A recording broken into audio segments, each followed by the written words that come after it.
Alors, je vais commencer par vous montrer la nouvelle méthode que j'utilise. C'est une méthode qui va vous donner un exemple comment on se crée une méthode de trading avec le robot OATFL Pro.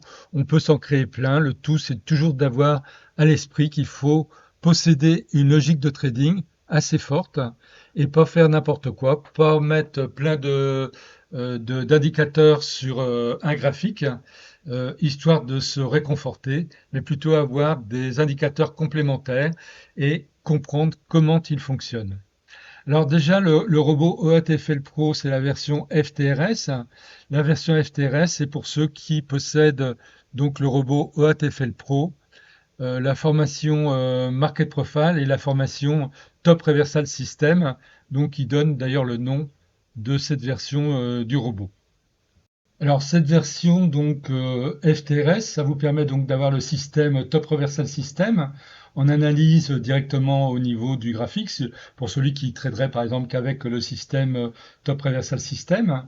Donc vous pouvez avoir ici vous avez un premier ensemble qui est le croisement des lignes entre elles. Hein, vous avez ou le croisement de la ligne bleue avec la ligne rouge, quand vous avez donc le système qui est ou en achat ou en vente, suivant donc les time frames donnés. Donc vous voyez par exemple là, pour ça c'est Euro GBP, si je clique ici, voilà, donc vous voyez vous avez donc le croisement en vente ici qui est apparu donc et qui est signalé ici. Alors vous avez deux signaux, signal 32 et le signal 33. Le signal 32, c'est simplement quand vous avez la ligne bleue qui croise la ligne rouge. Et le signal 33, c'est quand une des deux lignes atteint 100, donc au maximum. Hein. Donc ça c'est intéressant pour ceux qui possèdent naturellement l'information Top Reversal System. Vous voyez tout de suite l'intérêt de ces signaux et comment ça fonctionne. Alors, la deuxième chose qui est importante, nous avons ici un rectangle et c'est marqué top score. Donc ici, vous allez avoir le score. Alors pour comprendre ça, en fait, surtout pour ceux qui possèdent le robot TradeMaster Pro, vous voyez, vous l'avez ici. Donc dans le robot TradeMaster Pro, vous avez différents tableaux. En fait, vous avez quatre tableaux. Un pour le RSI.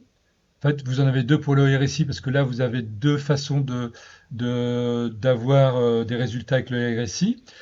Ou, comme ici, si le RSI est supérieur à 50, donc c'est en achat. Si c'est inférieur à 50, c'est en vente. Ou une autre méthode, si le RSI est supérieur à 45, euh, supérieur à 55, pardon, c'est en achat. Et inférieur à 45, c'est en vente, comme ici pour AUD NZD de M1 à D1. Donc le score, ça va être quoi? Ça va être euh, non, on va considérer les time frames de M1 à D1, donc ce qui fait 7 time frames. Vous avez 4 tableaux, 4 x 7, 28. Donc le scoring, ça va être très simple. Quand vous avez, comment s'appelle ici, une situation en achat. Le robot EATFL Pro, lui, va compter plus 1. Et quand vous avez une lettre qui est rouge, comme ici, donc c'est en vente, il va calculer ça en mettant moins 1 et 0 quand c'est ni en achat ni en vente. Donc lui, il va faire le calcul de tout ce qui est en bleu et de tout ce qui est en rouge. Et en finale, ça va donc donner donc jusqu'à D1 bien sûr, et ça va donner un scoring donc qui va être sur 28. Donc si je reviens ici, par exemple sur NZDJPY, on a 27 time frames avec donc les quatre types d'indicateurs qui sont en achat sur 28, ce qui est énorme. Hein. Et si je regarde NZDJPY, voilà ce que ça donne. Vous voyez, c'était vraiment une paire qu'on pouvait trader sans problème aujourd'hui. Alors, autre chose, il va indiquer si jamais, par exemple, là, par exemple, il affiche 25, hein, mais peut-être qu'il était à 26 avant, et dans ces cas-là, il y a une flèche qui pointe vers le bas, qui dit qu'il y a moins de time frames qui sont en achat. Et si vous avez une flèche qui va vers le haut, là vous êtes à 20, ça veut dire qu'avant, il y avait moins de time frame qui étaient en achat. Naturellement, en vente, c'est pareil. Là, il y a plus de time frame qui sont en vente. Donc là, c'est à 16. Donc avant, il y en avait peut-être 15 ou 14 ou n'importe quoi. Mais on voit tout de suite s'il y a une progression en achat ou en vente grâce à qu'on appelle ces flèches-là.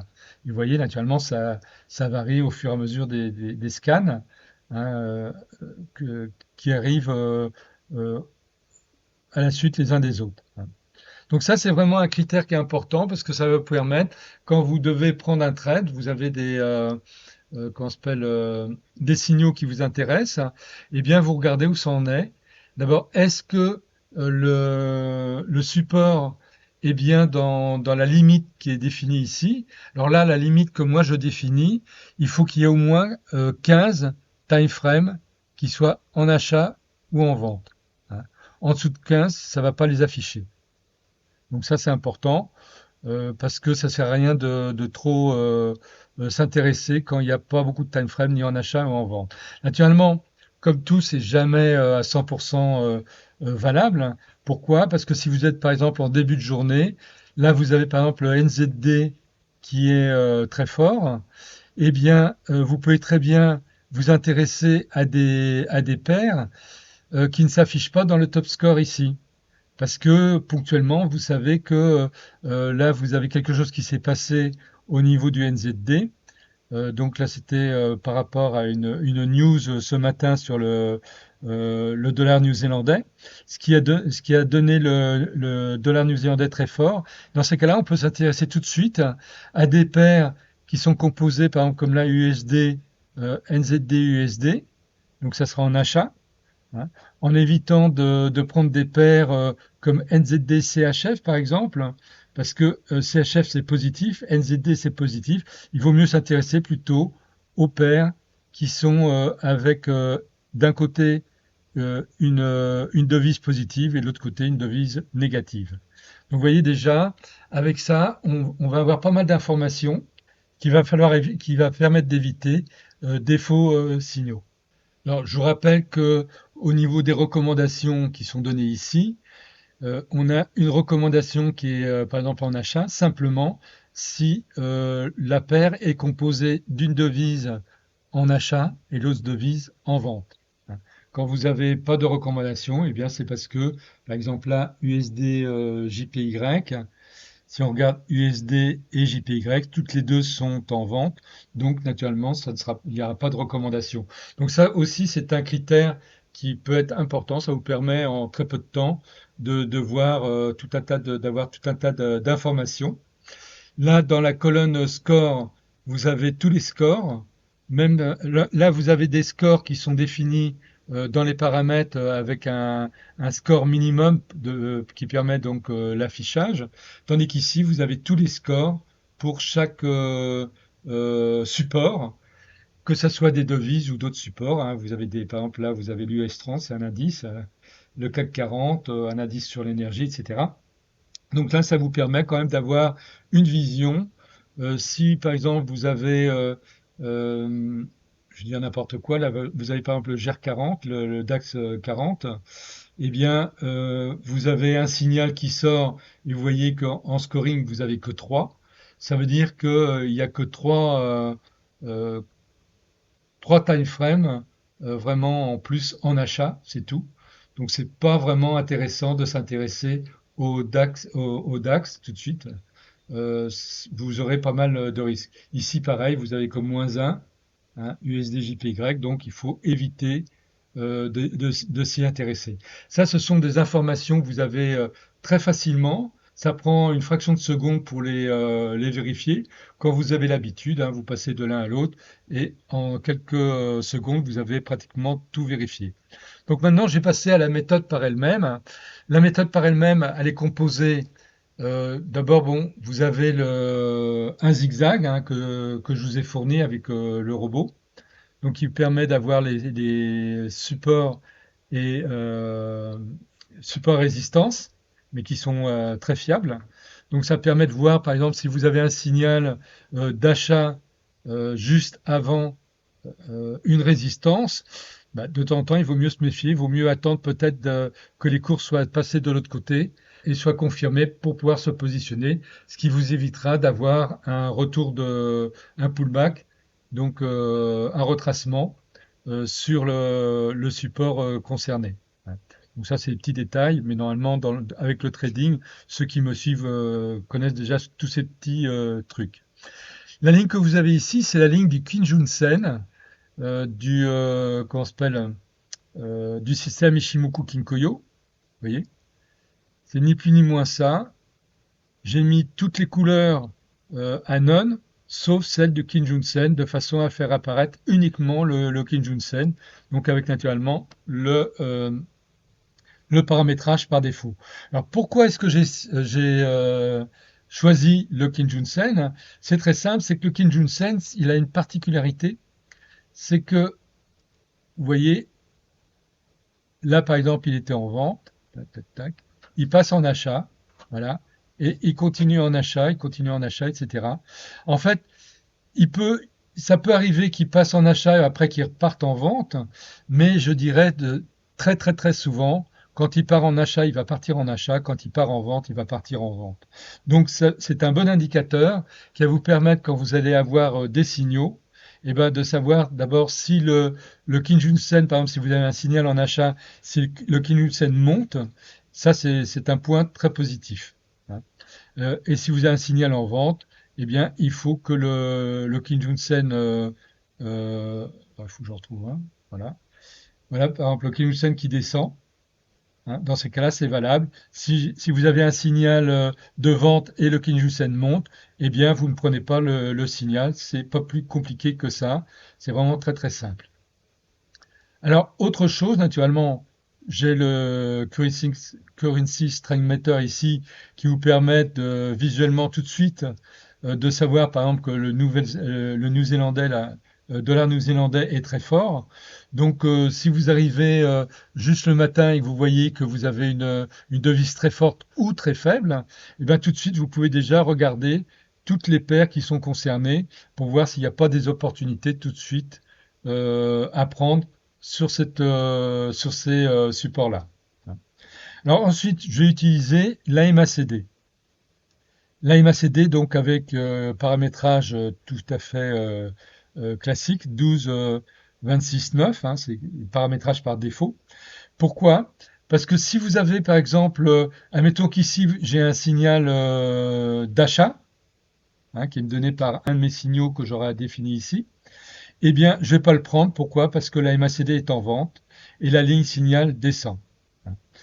Je vais pouvoir m'intéresser vraiment à un trade en achat.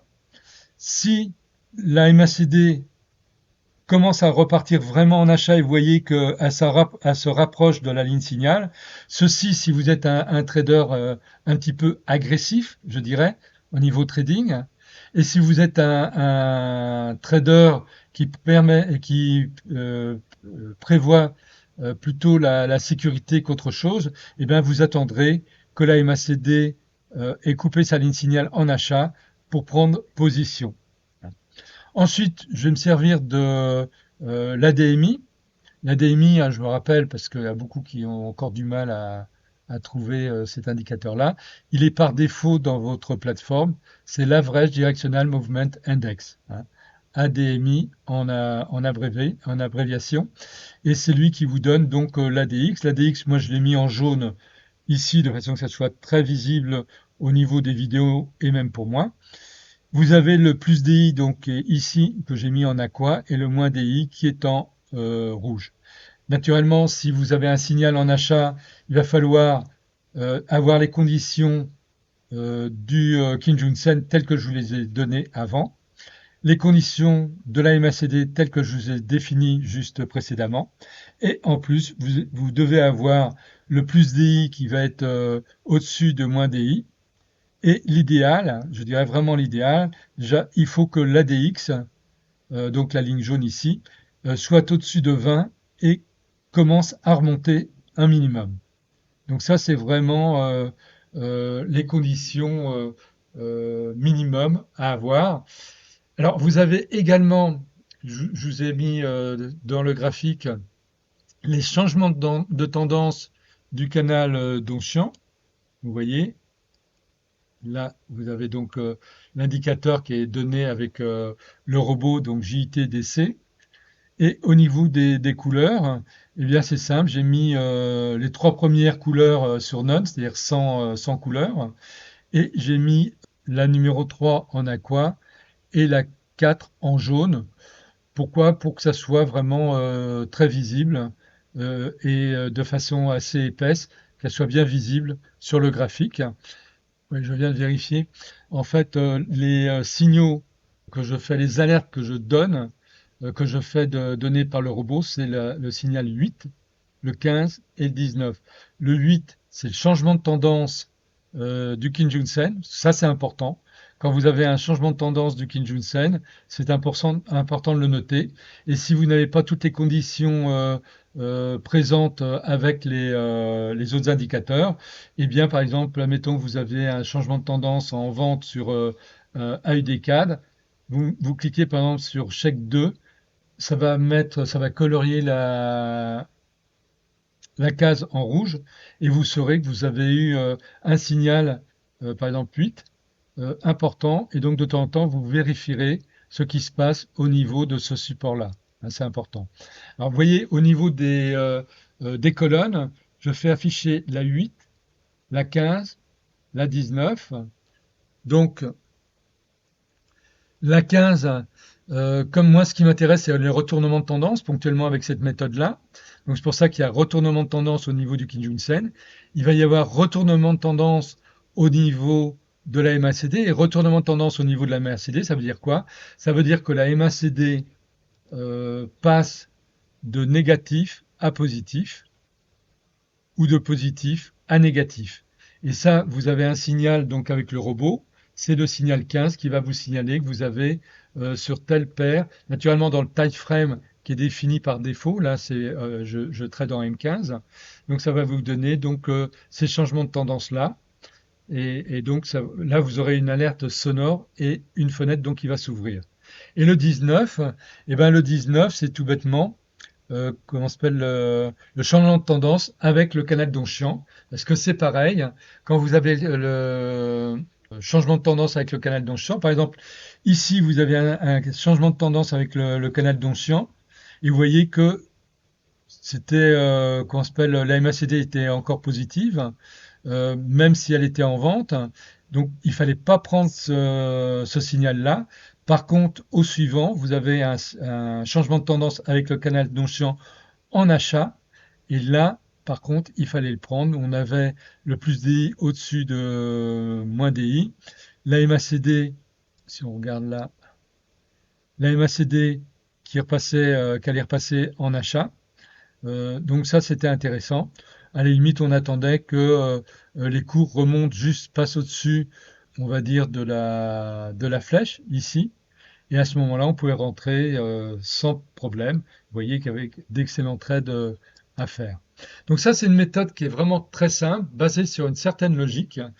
Dernière chose que je pourrais vous dire, faites toujours attention, si la MACD a coupé 3 fois fortement hein, la ligne signal, parce que on peut être pas loin d'un retournement de tendance. De plus, si la DX passe au-dessus de 50, si jamais vous avez comment s'appelle un soleil, eh bien si vous êtes au cours d'un trade, vous êtes positif, vous clôturez votre trade, ça vous permettra d'éviter d'avoir comment s'appelle un drawdown juste sur ce support-là et d'avoir le maximum de profit plutôt que de voir ces profits s'évaporer au fur et à mesure que les cours redescendent si jamais vous étiez en achat. Alors maintenant, à la suite, naturellement, ça c'est une explication.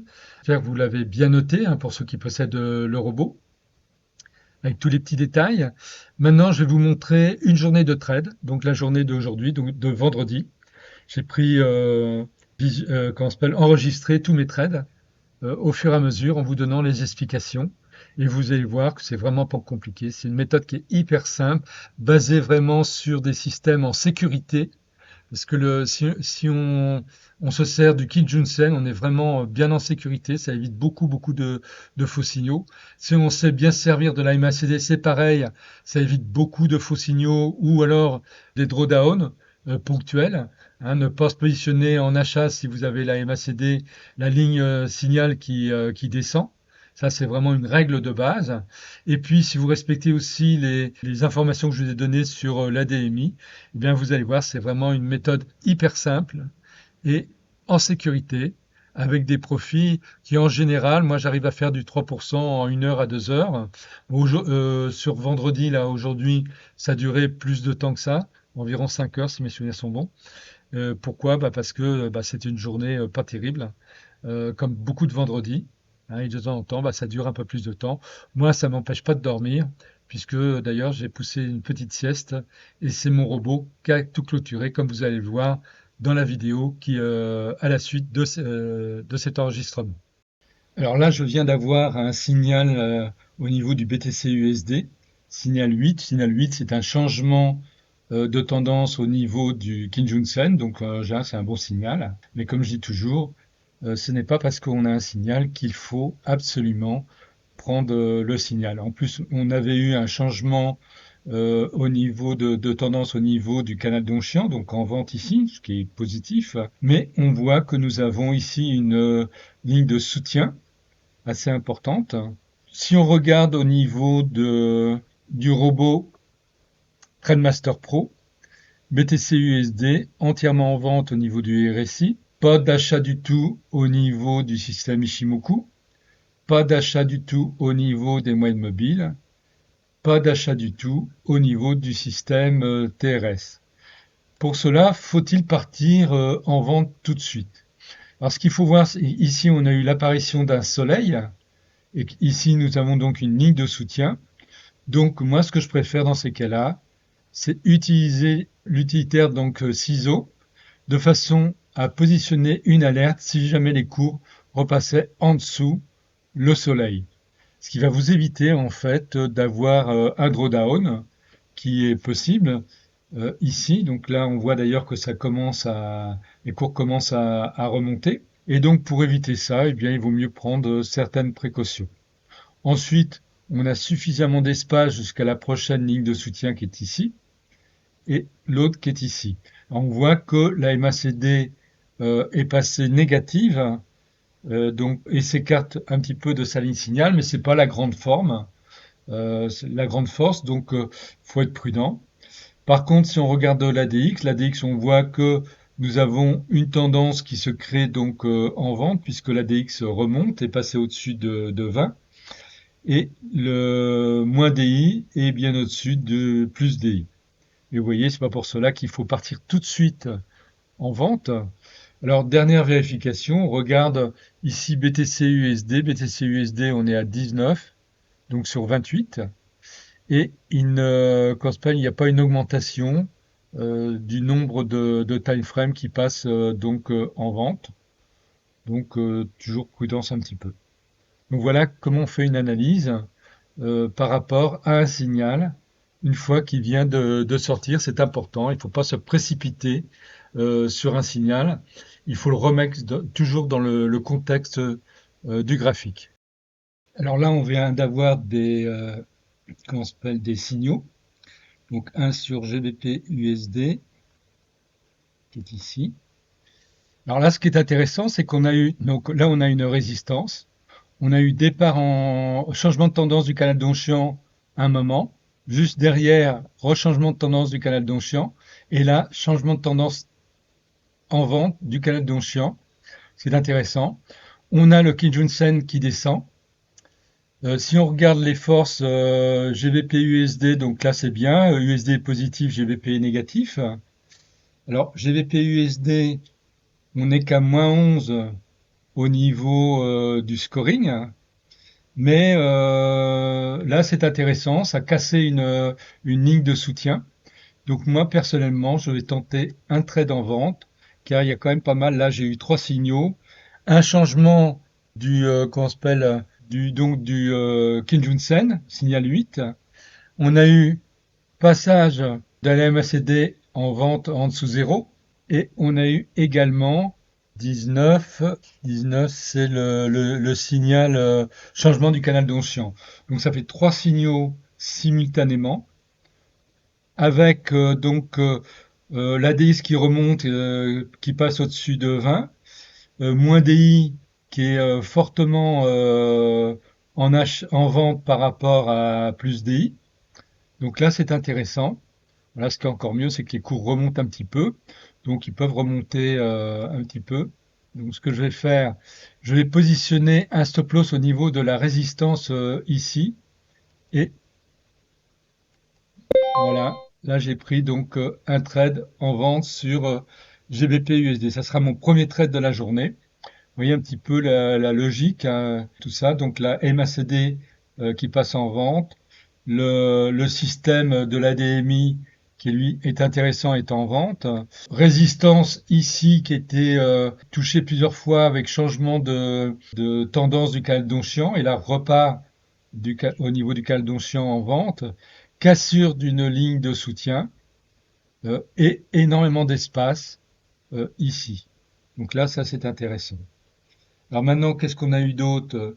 Alors là, on a USD, US30, ce n'est pas intéressant. Vous voyez, là, on a une résistance juste au-dessus. GR40, ben là, c'est pas intéressant. Vous voyez, vous avez le Kijun-sen qui est ici, qui repasse au-dessus, qui redescend. Donc là, c'est franchement de l'incertitude. Ce n'est pas la peine de s'y arrêter. On a GBP-NZD. GBP-NZD avec donc des signaux ici. Mais si on regarde la MACD est en achat par rapport à sa ligne signal. Donc il va falloir attendre que le système de la MACD passe en vente. Donc d'avoir d'autres signaux pour pouvoir s'y intéresser.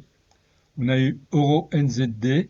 Euro NZD, c'est pareil. Nous avons la MACD qui est en achat par rapport à sa ligne signal. Donc on ne s'y intéresse pas. Ici, on a eu Euro AUD donc en achat. Mais euro AUD en achat, il n'y a absolument pas de force, rien du tout, ça vaut pas le coup du tout. AUD USD en vente. AUD USD. Là, il n'y a pas du tout de force. Si on regarde le système de l'ADMI, il n'y a pas du tout de force, pas du tout de tendance en vente. Pour l'instant, il va falloir attendre d'autres signaux. Ça va être patient. AUD JPY. Bah, AUD JPY, c'est le même cas que AUD USD. Donc, pour l'instant, il n'y a rien à faire. Donc, voilà, je me remets sur BTC USD. Vous voyez, BTC USD, dont je vous ai parlé en début de ces trades.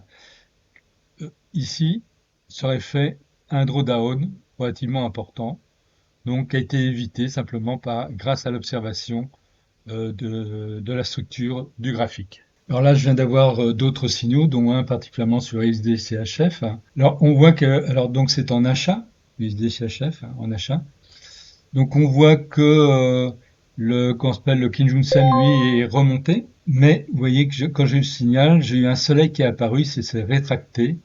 Donc moi, j'ai mis avec l'indicateur ciseau ici, j'ai mis une alerte si les cours repassaient à ce niveau-là. Vous voyez, il ne faut pas se précipiter, même si la MACD passe au-dessus de zéro, même si l'ADX montre que ça part en tendance plus ou moins en achat, hein, et que le plus DI est supérieur au moins DI. Je reste toujours prudent pour éviter donc les drawdowns. Au niveau donc de 4 CHF, qu'est-ce que j'ai eu là? 4 CHF. 4 CHF, non, c'est absolument pas intéressant. Vous voyez, très peu de force ici. Nous avons ici une résistance qui est très proche. Là, on a eu un point rouge qui est apparu. Il devrait y avoir un... Et comment s'appelle, le Kijun-sen était monté ici, redescendu, remonté légèrement. Donc, c'est de l'incertitude. Ça vaut pas le coup. J'ai Eurocad ici. Alors, Eurocad, on est sur une ligne de soutien ici. Donc pour l'instant, tant que les cours n'ont pas clôturé sous cette ligne de soutien-là, il n'y a rien à faire. J'ai eu NZD, JPY, NZD, JPY en achat, mais vous voyez que la MACD, elle, est en vente par rapport à sa ligne signal. Donc là, je ne vais pas intervenir tout de suite. BTC USD de tout à l'heure. Alors, vous voyez, BTC USD, ça repart un petit peu en vente, mais c'est très faible. Il n'y a pas de force pour l'instant. Alors, en termes de où j'en suis, bah là, j'en suis à zéro, hein, en gros. C'est descendu à moins 0,3%, avec un maximum de plus 0,2%. Vous voyez, pour l'instant, ça flirte avec le zéro. Voilà, donc, faut attendre. Il n'y a qu'un seul trade, donc celui-ci. Ça va doucement. Bah, il est encore tôt. Il est, en termes heure française, il est 5h49 du matin. Pour vous donner une idée. Donc le marché n'est pas encore vraiment très réveillé. Alors là, je viens d'avoir différents signaux, dont un sur NZD CHF quelque part, je sais plus où. Donc là, c'est intéressant, c'est en achat.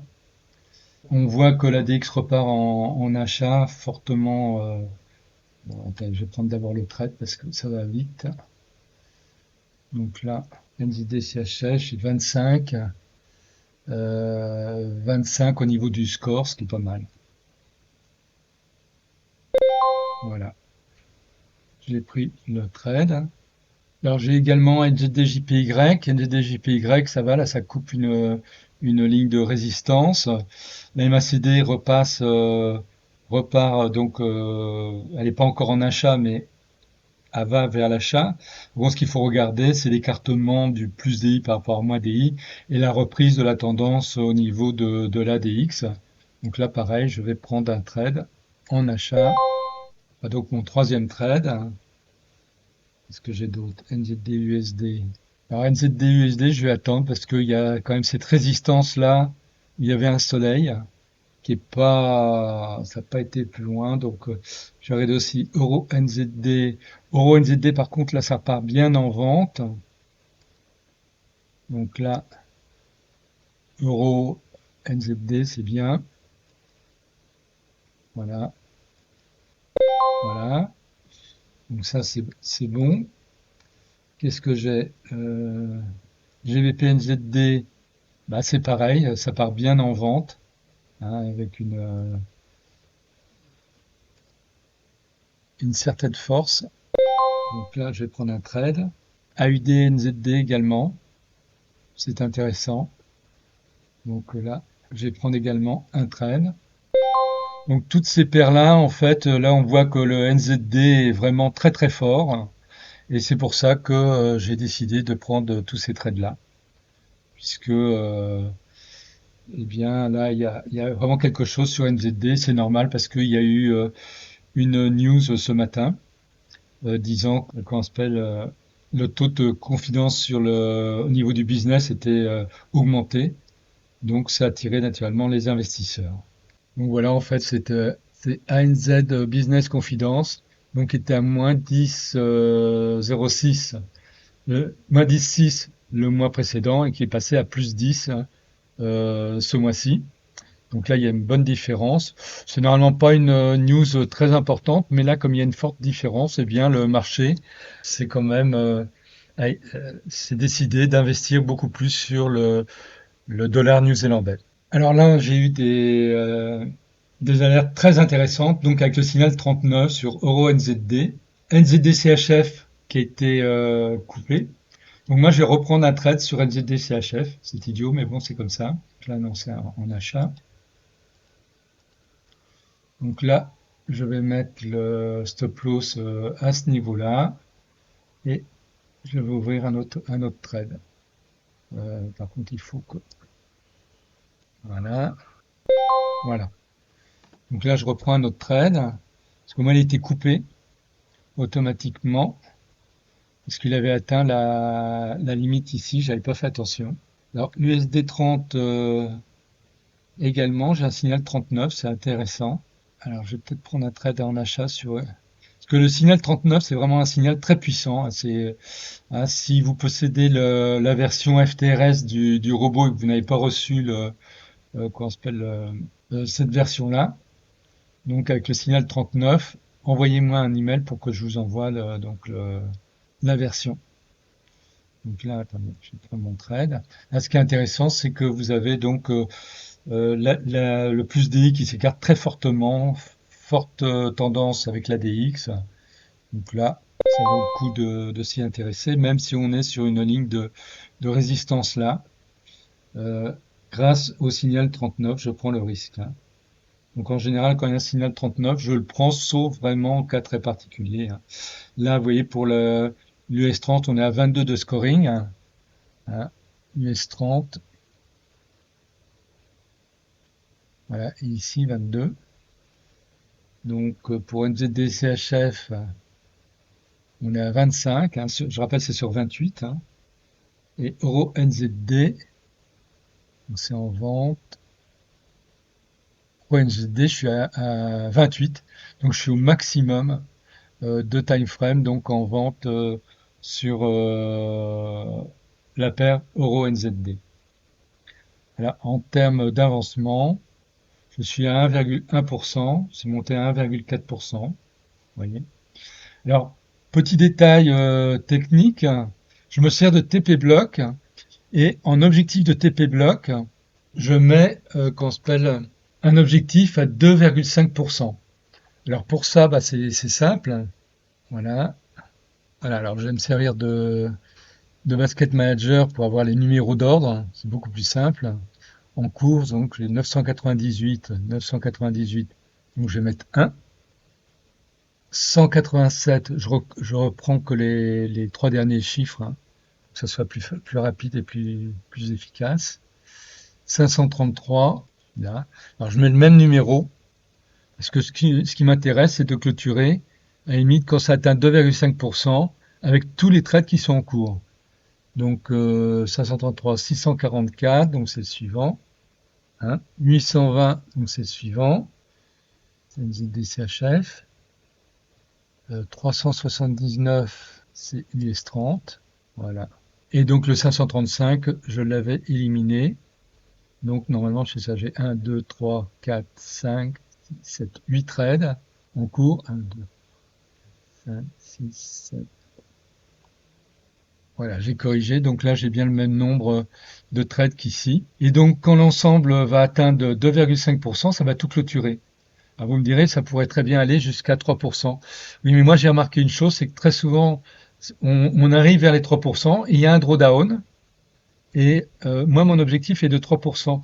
Donc si j'arrive à 2,5%, il me restera plus que 0,5% à faire dans le temps. C'est hyper facile, il n'y a pas de risque, et ça me permet de faire ça assez rapidement. Alors ce qui est bien, c'est qu'avec la courbe, même si jamais on s'absente, on peut savoir ce qui s'est passé le temps de son absence, hein.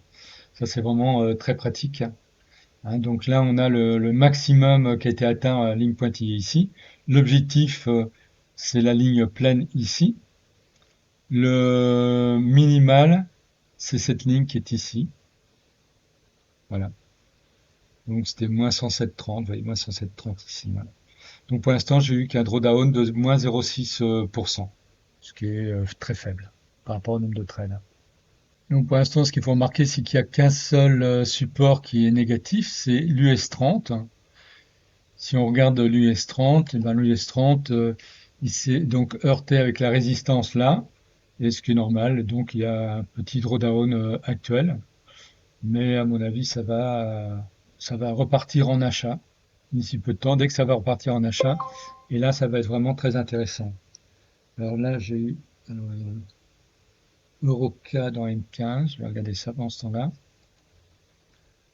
Ah, Eurocad intéressant. Donc pareil, signal 39, pareil, tout est bon, il n'y a pas de problème. Je vais prendre, voilà, voilà, un autre trade. Vous voyez, quand j'ai alors signal 39, hein, c'est le 34, le 35, le 36 et le 37. Quand ils sont tous les quatre, quand on s'appelle ou en achat ou en vente, ça donne le signal 39. Moi, je laisse afficher le 34, 35, 36 et 37 pour que vous puissiez voir. Sinon, normalement, moi, je fais afficher que le 39 ici pour pouvoir me positionner. Alors là, par contre, au niveau des variables globales, Donc il faut que je rajoute ce trade-là pour que quand il atteint donc 2,5, l'ensemble atteint 2,5%, sa clôture, c'est-à-dire c'est 488 dollars. Quand ça atteint 488 dollars, ça va tout clôturer. Donc là, vous voyez, ça flirte toujours vers le maximum, hein. Ça passe souvent vers 4%, vers 4%, vers 400, pardon, ici en valeur. Et à un moment, ça va s'enclencher. Voilà, Eurocad va passer positif. US 30 est passé positif et là est repassé légèrement négatif. Voilà, ça repasse positif. Donc à partir de ce moment-là, alors là, non, il y a NZDCHF qui hésite un petit peu. Dès que ça va se débloquer, normalement, je devrais atteindre les 2,5%. Bon, enfin, il faut savoir être patient. Naturellement, il y en a pour beaucoup, hein. Vous auriez pu clôturer avant, hein. Je vous rappelle que si vous gagnez 1% par jour, ça vous fait plus de 20% dans le mois de gains. C'est nettement mieux que celui qui trade les actions, hein, puisque un trader d'actions, il va pouvoir gagner entre 20 et 30% annuellement en tradant les actions, si c'est pas un mauvais trader. Alors que là, avec le Forex, on peut quand même euh, obtenir dans les 3% par jour, ce qui est complètement différent, hein. Naturellement, il faut se donner la peine de trader en direct, se prendre 1 heure, 2 heures, 3 heures de son temps dans une journée et pour ressortir donc ces gains-là. Voilà, tout est positif pour l'instant, certains de peu, mais ce qui est très bien, c'est quand tout est positif, en général, ça se débloque, ça peut se débloquer rapidement dès qu'il y a une petite poussée. Alors là, j'ai eu un autre signal sur US 30, hein, qui est intéressant, c'est un buy. Donc là, c'est clair que US 30, vous voyez, US 30, ça y est, ça repart en achat. Et vous avez le signal 39 donc qui est bien apparu ici. C'est vraiment très bien. Euro 4 pareil, là, le signal 39, voilà, là c'est bien. Et les cours font des va-et-vient pour l'instant. Faut être patient.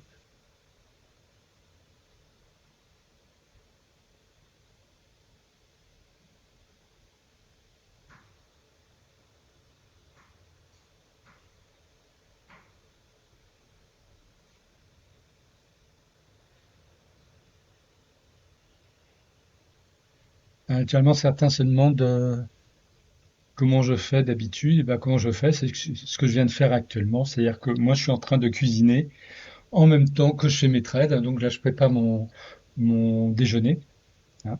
Vous voyez, le temps que je parte déjeuner, enfin préparer mon déjeuner, eh bien c'est repassé négatif, hein, donc ponctuellement, alors que le maximum c'est 2,3%. Vous voyez, ça bouge pas mal, hein. Donc toujours patience. Alors je viens d'avoir un nouveau signal 39 donc sur NZD CAD. Donc NZD est toujours très fort, CAD est négatif, c'est très bon. On voit que là, ça monte pas mal. Donc moi, je vais prendre donc ce trade-là.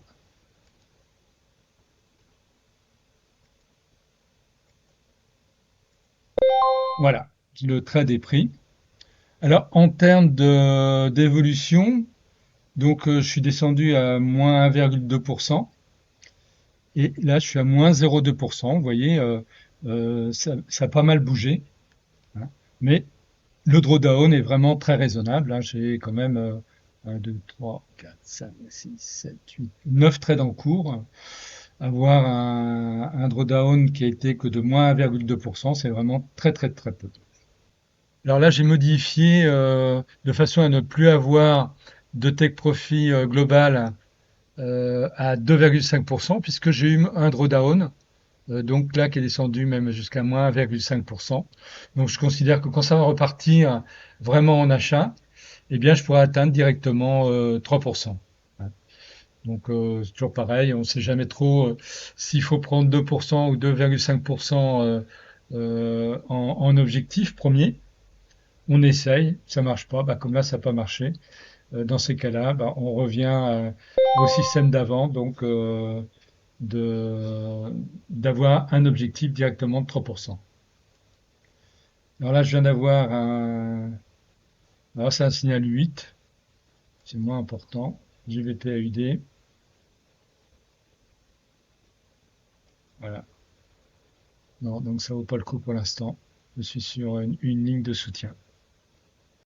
Alors naturellement, ça a duré un petit peu de temps. Donc moi j'ai décidé d'aller faire une sieste tranquillement. Et quand j'ai arrêté ma sieste, et ben exactement au moment où j'arrêtais ma sieste, ben j'ai pu voir les trades se clôturer au même moment. Et donc j'ai eu un gain de 3,3%. Il y a eu un minimum de drawdown de moins 4,2%. Vous voyez que ça a duré, hein, parce que la dernière fois que j'avais fait la vidéo, j'étais à moins 1 et quelques pourcents. Et donc, c'est quand même descendu à moins 4,2%, ce qui n'est pas énorme en absolu, étant donné le nombre de trades. J'ai eu un profit factor de 3,76%. Donc, ce que je vais faire maintenant, c'est que je vais vous montrer, trade par trade, ce qui s'est passé.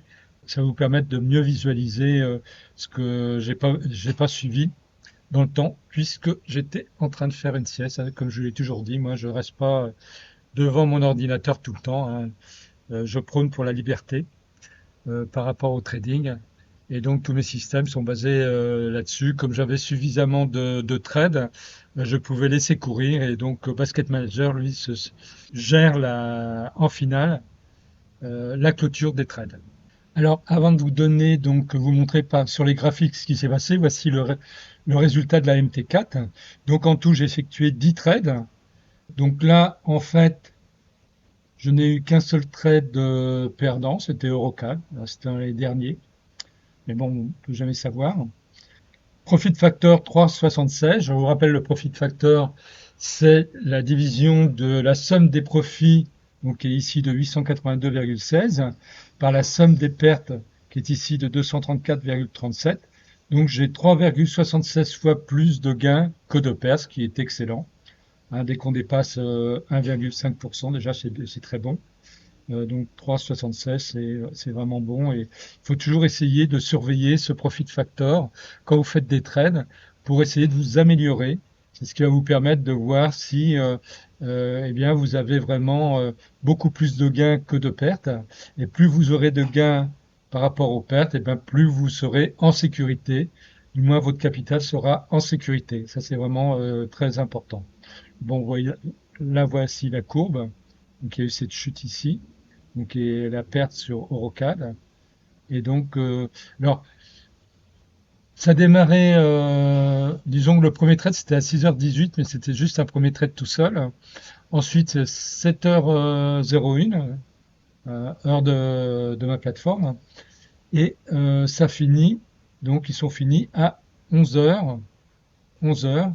Et Eurocad, c'était un trade que j'ai clôturé plus tôt, parce que j'ai vu que ça se passait mal.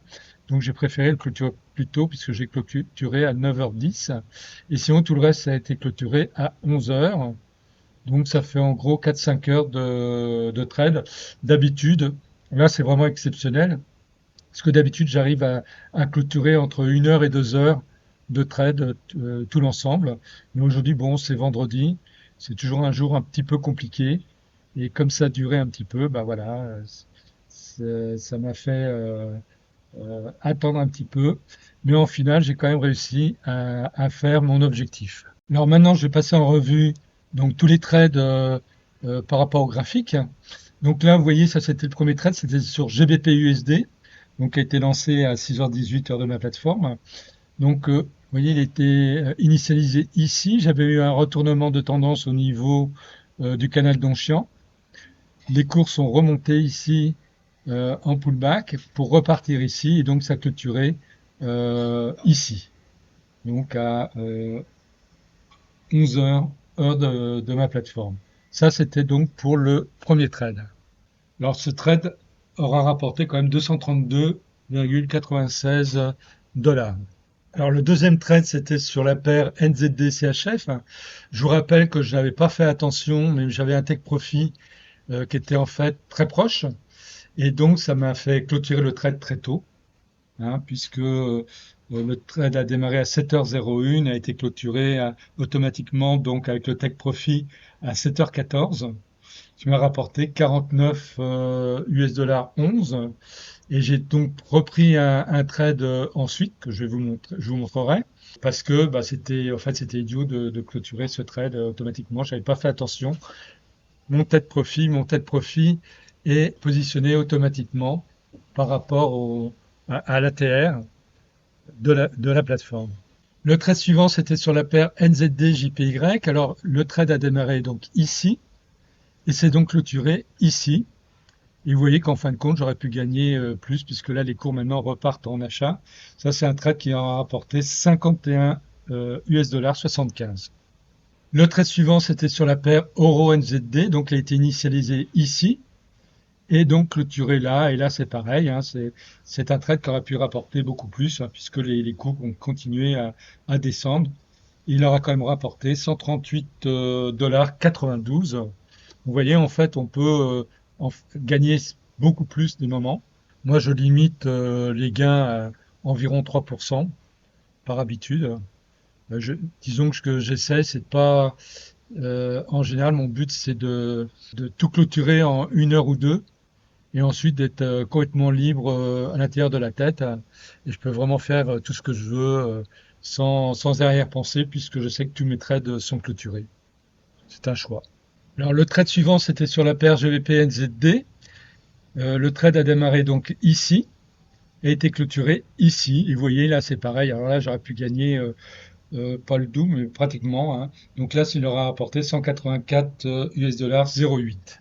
Ensuite, j'ai effectué un trade sur AUD-NZD. Le trade a démarré ici, clôturé ici. Et là, là, j'ai fait plus du double, hein. Là, il aura apporté 97,74 US dollars. Et puis, vous voyez que les cours continuent franchement à descendre. Donc là, c'est une journée, j'aurais peut-être pu gagner dans les 6% certainement si jamais j'avais laissé continuer les trades. Alors ensuite, c'est donc le trade sur NZD-CHF que j'ai repris ici. Mais comme tous ont été clôturés là, ça m'aurait rapporté que 5,75 US dollars. Bon, c'est mieux qu'une perte, de toute façon. Donc en tout, je crois que ça me fait dans les 50 dollars sur NZD CHF. Et là, les cours repartent vraiment en achat. C'est pareil, hein, j'aurais pu gagner beaucoup, beaucoup plus sur cette paire. Ensuite, j'ai pris le trade sur US 30, l'indice US 30. Alors le trade a démarré donc ici, vous voyez, au niveau de la résistance. Bon, il y a eu le pullback ici, les cours sont remontés ici, nouveau pullback. Là, c'est reparti. Et comment s'appelle, le trade s'est terminé ici. Donc, ça a rapporté 71,39. Et vous voyez que là, c'est reparti beaucoup plus loin. Donc, c'est pareil, ça aurait pu rapporter beaucoup plus sur ce trade-là. Alors, voilà, le seul trade perdant, c'était Eurocad. Donc, démarré ici en vente, clôturé donc ici quand j'ai vu que ça se retournait. J'ai bien fait parce que les cours sont bien remontés. Alors, l'erreur que j'ai commise, parce que j'ai quand même commis une erreur, c'est que, vous voyez, vous avez donc le Kijun-sen qui descend, il remonte, et puis ça redescend. En fait, il faut éviter de prendre un trade quand, pas longtemps avant, le Kijun-sen est reparti dans l'autre sens. Parce que ça veut dire que c'est pas une tendance qui est claire. Et vous voyez, la tendance qui n'était pas claire, ça fait que ça s'est retourné. Là maintenant, ça repart, vous voyez, ça retricote, hein. C'était un trade incertain, et donc c'est lui qui m'a apporté des pertes. Donc on peut éviter ce genre de pertes-là en faisant attention à ça, de refuser de prendre des trades, par exemple en vente, si pas longtemps avant, vous aviez le Kijun-sen qui était reparti en achat. Ouais. C'était un signe qui peut dire attention, comment s'appelle, le marché n'est pas vraiment sûr s'il doit partir en achat ou en vente. Alors voilà le dernier trade, c'était sur NZD4, démarré ici, clôturé ici. Et vous voyez, c'est pareil, hein, ça continue pas mal. Donc là, c'est un trade qui aura rapporté 111,31. Et à mon avis, vous pourrez rapporter nettement, nettement plus. Enfin, voilà sur l'ensemble des trades, même si j'ai pas suivi parce que je n'étais pas devant mon écran. Je suis désolé, moi je vous partage ce que je fais, comme je le fais. Et voilà, comme je le fais, je suis pas toujours devant mon écran et c'est mon robot Basket Manager qui gère la totalité en finale. Je lui fais confiance et il me le rend bien. Alors, avant de vous quitter, je vous rappelle que vous pouvez me contacter toujours par email à forextradingcoaching@gmail.com. Vous pouvez me suivre sur Twitter à @fxtradingnews. Le site de mon éditeur, c'est celui-ci, donc espritargent.com. Et je rappelle pour ceux qui sont intéressés par ce style de trading que pour le faire, il faut donc posséder le robot OATFL Pro version FTRS. Pour avoir cette version FTRS, il faut donc posséder le robot OATFL Pro, la formation Market Profile et la formation Top Reversal System. Si jamais vous possédez une partie de cet ensemble-là et que vous voulez le compléter de façon à avoir la version FTRS, ou vous ne possédez rien et vous voulez avoir la totalité et donc toujours cette version FTRS, vous pouvez utiliser donc dans le site Esprit Argent, quand vous commandez, en mettant le code promo ED40, vous aurez 40% de réduction, ceci pendant quelques jours, si jamais vous êtes intéressé. Voilà, je vous souhaite d'excellentes trades et à très bientôt.